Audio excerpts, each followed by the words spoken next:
forget that you're gonna play through my little, my... So this was actually in Mushroom Studios in Vancouver, which is where we laid down a lot of the bass and the drums. We even got some good guitars out of there, but for the most part it was just bass and drums.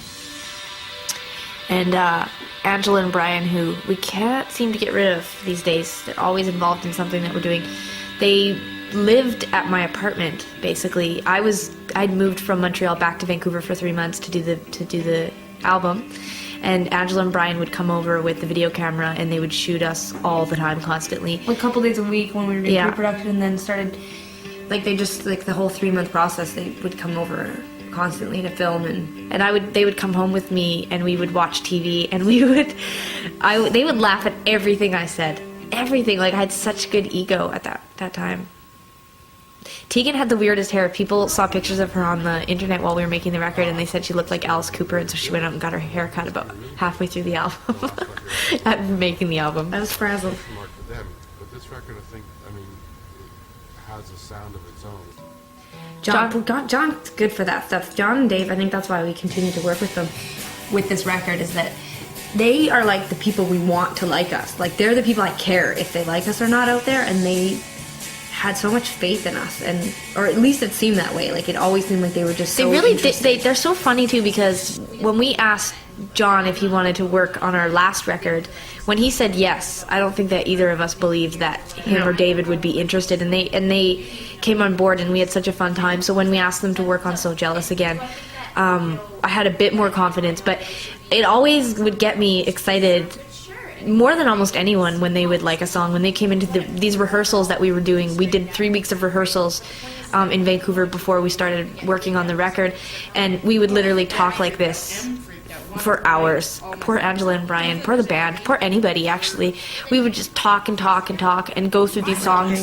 Yeah, basically like I'm doing right now. But these songs, basically we had written them and the band hadn't really heard them, so we were like literally going through and trying to create drums, bass, like dynamics, everything. And this was actually one of the days that Tegan had a bit of a meltdown.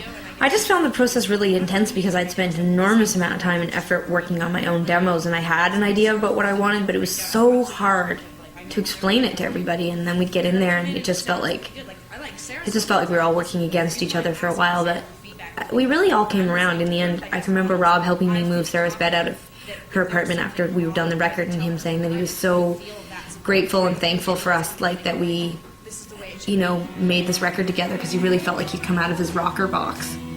And I would go so far as to say I agree. Like, I think we all came out of the box we were in before, and we tried something a little different. Well, a lot different for us, but it's tough in these rooms too, because when you're in these rehearsal spots, it sounds awful. It's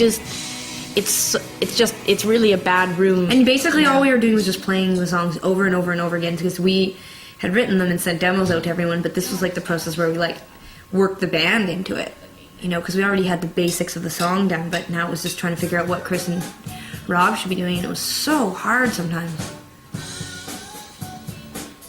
Like, so slow. So slow, yeah, and out of tune. It took you at least 3 months to get through all the singing in key.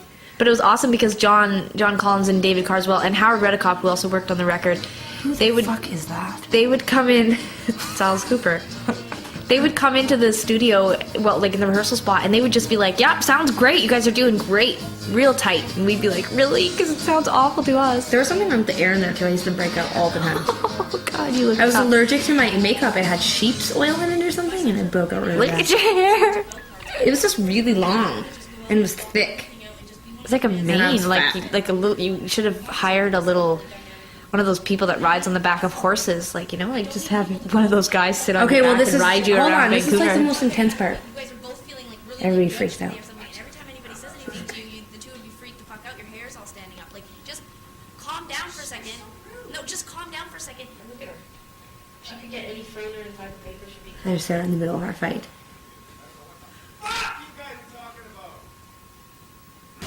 Rob was really actually pissed. He freaked out. He kind of laughs here, but we had a fight in the sit down that day. I don't need to tell him. You tell him. There's a chair right there. You don't need to stand. Get your fucking ass over here and participate. Hey, shut the fuck up. I won't mistake.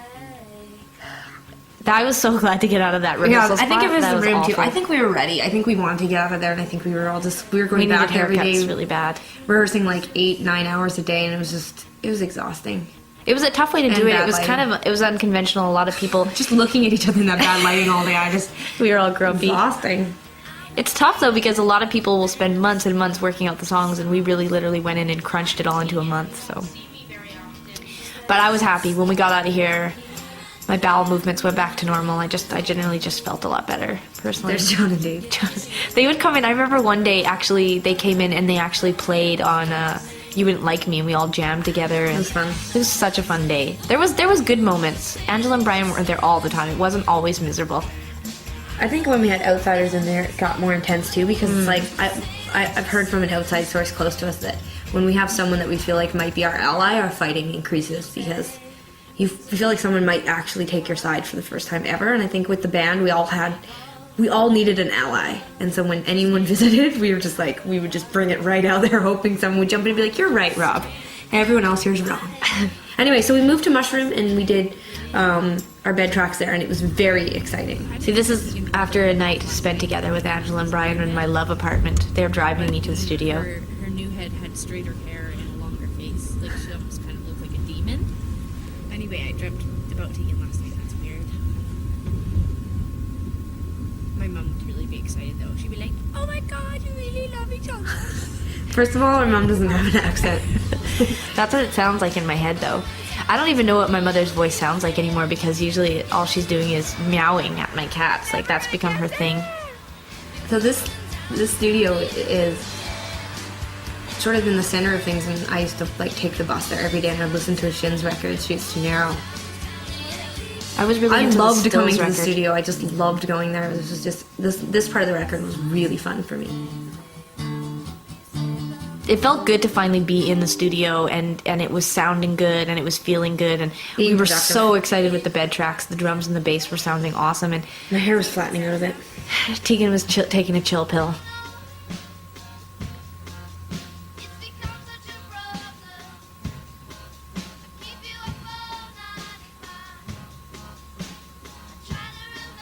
What the hell's up with the drums there? It's just a drum machine. Oh.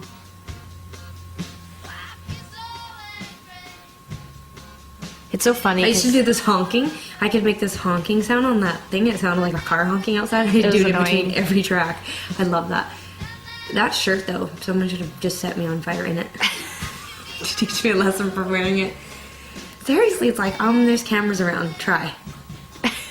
You really didn't care. No, I didn't. I really lost all touch. I'd lost touch. 3 weeks of recording, I'd lost touch with reality. See, here, I thought during this part of the record, I was quite happy. I liked the way my hair was going.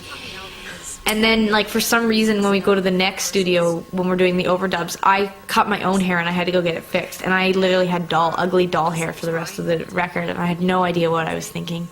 Well, I know that with the last record, we played like Angela and Brian would make us do these awful interviews every once in I a want to hear what while. we're saying. wrote songs, rehearsed them, now we're recording them. That looks kind of sad. conventional or something.